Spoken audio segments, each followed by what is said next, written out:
Picture a pharaoh. Go on, you already have one. Gold everywhere, a throne, a flick of the wrist, and 10,000 slaves haul stone across the desert while he lounges in the shade, half a man and half a god, answerable to nobody because he owns the sun. Cross him and you die. Bore him and you die. That's the pharaoh, right? The god king who could do anything. Here's the thing. Almost none of that is true. Not exaggerated, well, it's complicated. A lot of it is just wrong, and the reason you believe it is the same reason you believe most things about ancient Egypt. Because Hollywood, the Bible, and a Greek tourist with a wild imagination got there first, and the actual Egyptians left a paper trail that says something completely different. So let me make you a deal. For the next 20-odd minutes, forget the throne and the whip.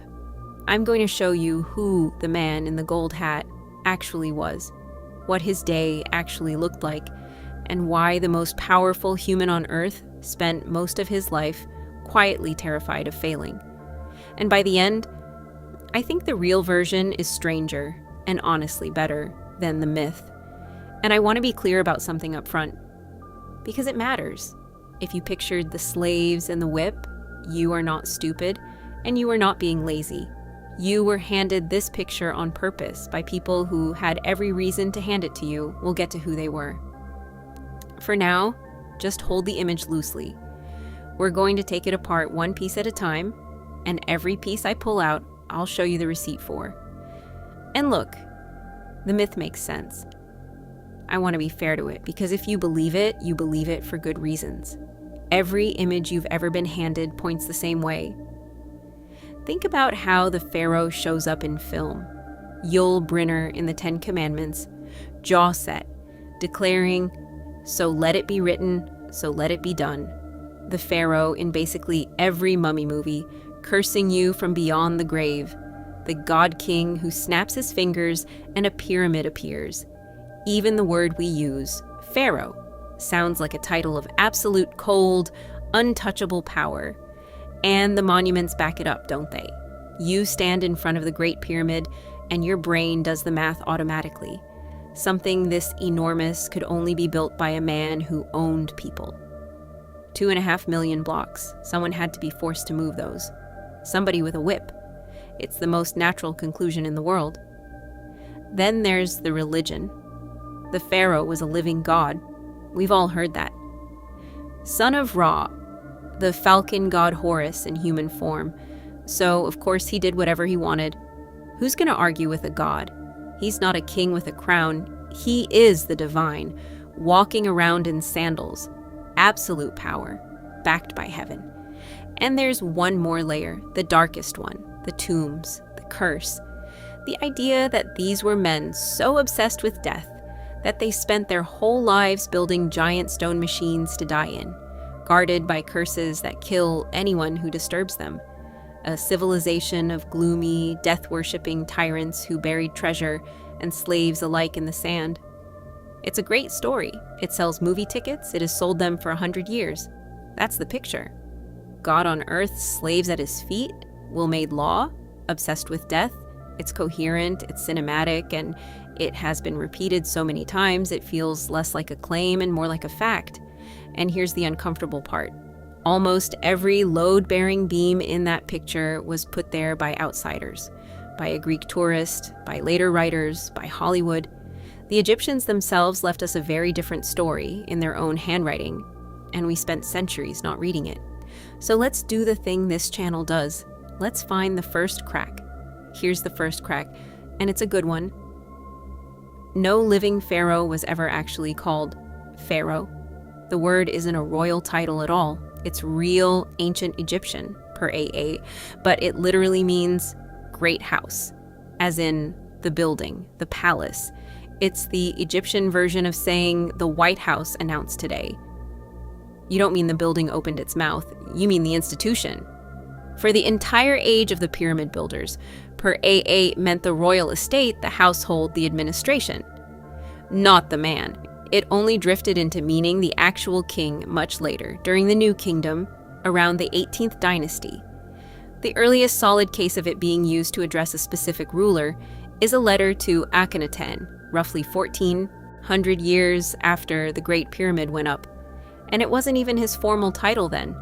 So when a movie has a court official bow and announce Pharaoh Khufu, that's a bit like a Roman legionary saluting Caesar and shouting, "Hail the Pentagon." And here's the second crack, which is bigger, because it kicks the leg out from under the whole God-King idea. The pharaoh wasn't the boss of the gods. He was their servant. His entire job, the actual constitutional purpose of the office, was to keep something called Ma'at.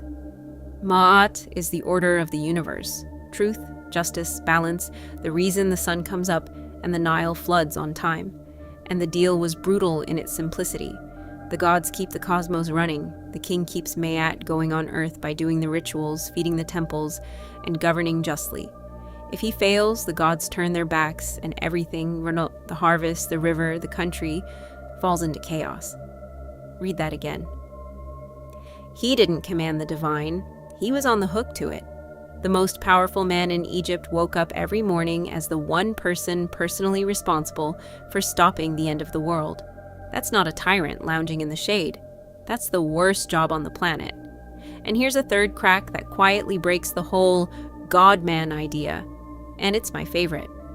If the pharaoh was literally a specific god in a specific male body, Horus made flesh, then answer me this. How did a woman do the job? Her name was Hatshepsut.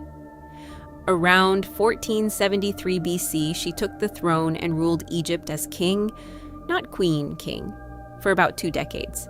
And they were good decades? Trade expeditions, huge building projects, peace? Here's the tell.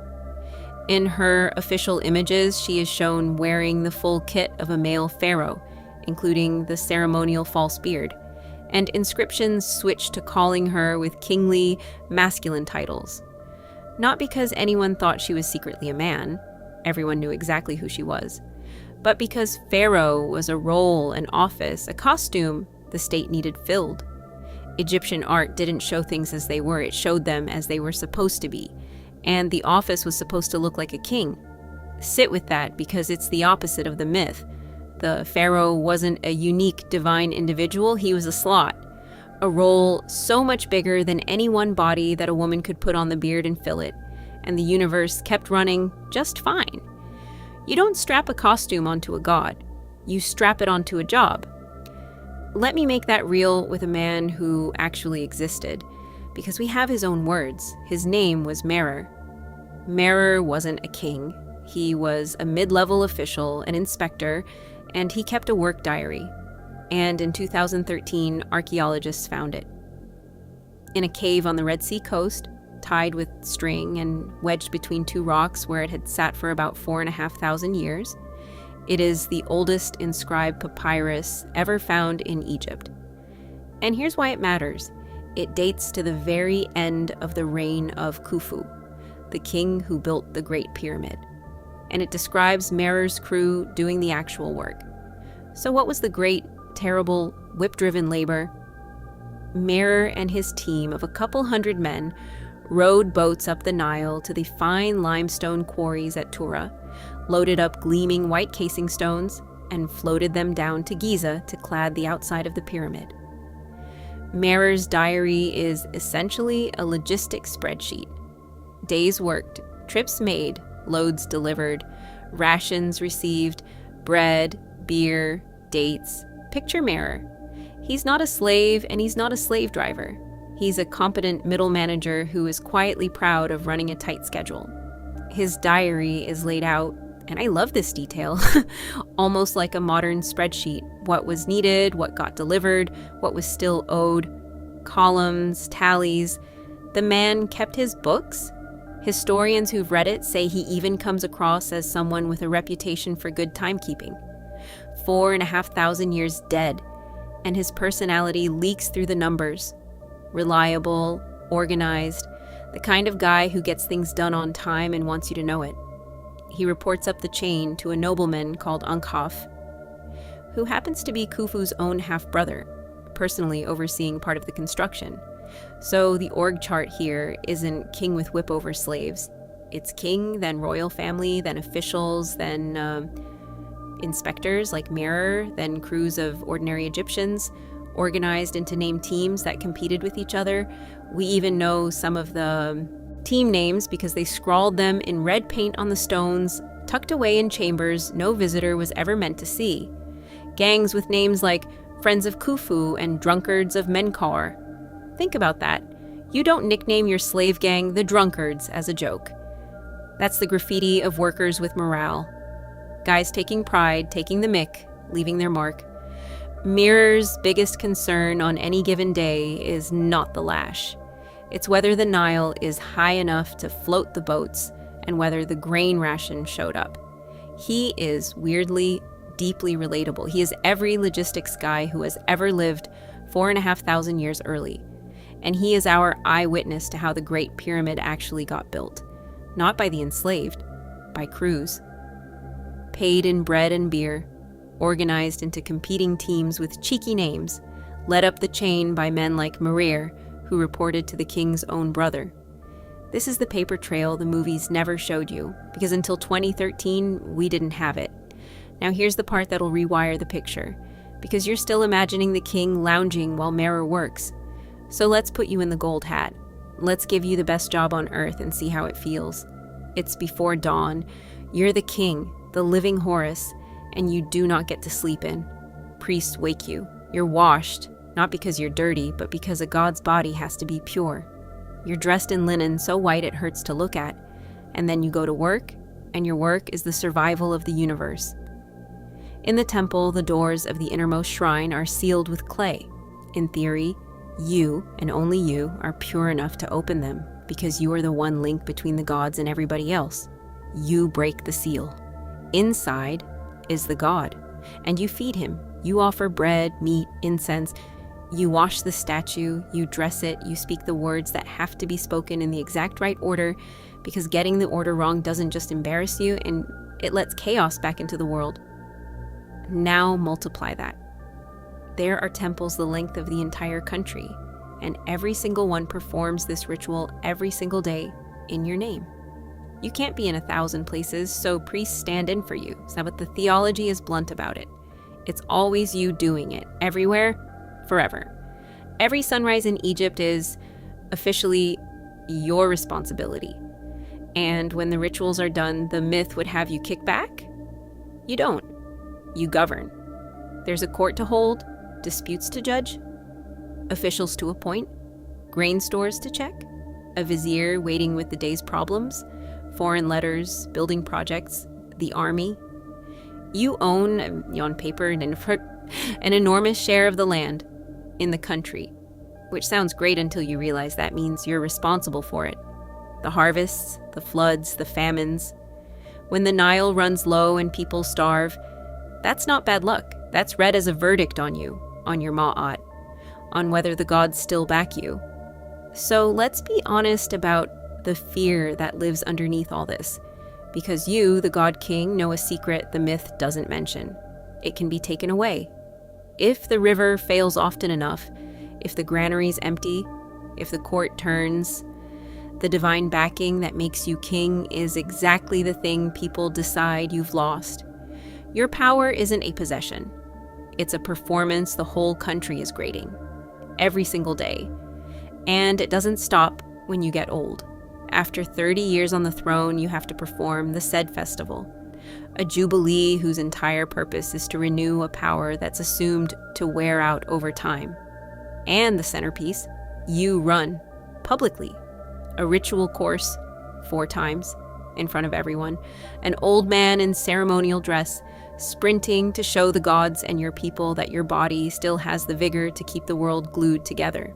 Some scholars think this jubilee is the descendant of a far older, far darker custom, one where a king who could no longer perform was simply killed and replaced. So you lace up, you run, because the alternative to looking strong is not retirement. This is the reward for being a god on earth. You never clock out, and eventually they make you race to prove you haven't rusted. Okay, let me recap where we are, because we've pulled out a lot of beams. Pharaoh meant a building, not a man. The office was a role so much bigger than any person that a woman ran it for 20 years in a false beard. and the job itself was to serve the gods and hold up the sky, not to lounge, above it all. Now let me stop painting and start proving, because this channel lives and dies on the receipts. 3 pieces of hard evidence, and they all point the same way. The God King was a human being on a leash made of duty. Receipt 1, the builders. For over a century, the slaves built the pyramids line rested basically on one guy, the Greek historian Herodotus, who visited Egypt around 2,000 years after the pyramids were built. That's a bigger gap than the one between us and the Roman Empire. And wrote down what local guides told him. That's it. That's the load-bearing source for the most famous fact about Egypt: a tourist's travel notes. Then, in 1990, a tourist horse literally tripped over a hidden mud brick wall at Giza, and archaeologists Mark Lenner and Zahi Hawass uncovered a whole lost city, bakeries that could turn out thousands of loaves, breweries, fish processing areas, barracks, even a hospital, and, crucially, cemeteries. Look at what these people ate: cattle, sheep, goats, fish, bread, beer. By some estimates, the state was slaughtering thousands of pounds of meat a day to feed them. That's a better diet than most ordinary Egyptians got. You do not feed a slave gang prime beef, and the bones tell the rest. The skeletons show these were people who worked brutally hard. Spinal wear, healed fractures in arms and legs, bodies that gave out years earlier than the nobles buried up the hill. This was backbreaking labor, real and dangerous. But here's the thing, those broken bones were set, splinted, healed with good alignment. Someone was giving these workers medical care, and when they died, they were buried in proper tombs, with honor, in the shadow of the pyramids they'd raised. As Hawass put it, enslaved people would not have been given the honor of building their tombs for eternity right next to the kings. Slaves don't get monuments. Slaves don't get their broken arms set. These workers got both. Receipt 2, that diary of Merir we met, the Wadi al-Jarf papyri, published by the Egyptologist Pierre Talley. Primary source, an eyewitness, written by a man on the project while the Great Pyramid was being finished. It records rations and rotations and shipments, the bureaucracy of a paid, organized, fed workforce, not a whip in sight. Receipt 3, and this is the one that ends the untouchable God idea for good. We can now look inside the kings themselves. Zahar Salim, a radiologist at Cairo University, and Zahi Hawass ran CT scans on the royal mummies. And the gods, it turns out, had bodies exactly as fragile as ours. Ramesses the Great, the towering warrior king, died somewhere around 90, hunched, riddled with arthritis, hardened arteries, and dental abscesses so bad they may have helped kill him. Tutankhamun had a clubfoot and malaria. And Ramesses III, here's the kicker, was murdered. A conspiracy inside his own harem cut his throat to the bone.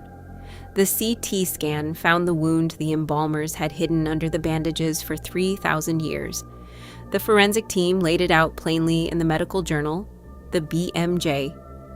Their conclusion, in their words, the CT study revealed a deep cut in Ramesses III's throat, probably made by a sharp knife. A god king, assassinated in his own palace by his own wife's faction over who got the throne next. That is not a being beyond human reach. That is a man with enemies. So let's recap the demolition, because we've come a long way from the throne. The word pharaoh meant a building. The pyramids were built by paid crews who got proper burials, not by slaves under a whip.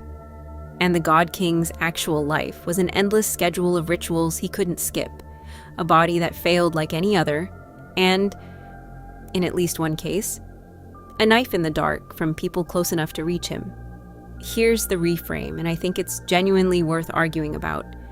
We tend to assume power flows downward, that the man at the top is free and everyone below is bound.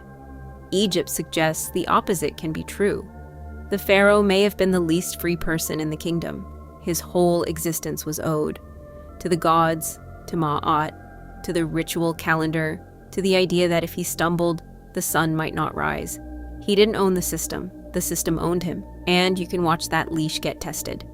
In year 29 of Ramesses III's reign, the skilled workers who built the royal tombs at a village called Deir el-Medina didn't get their grain rations on time.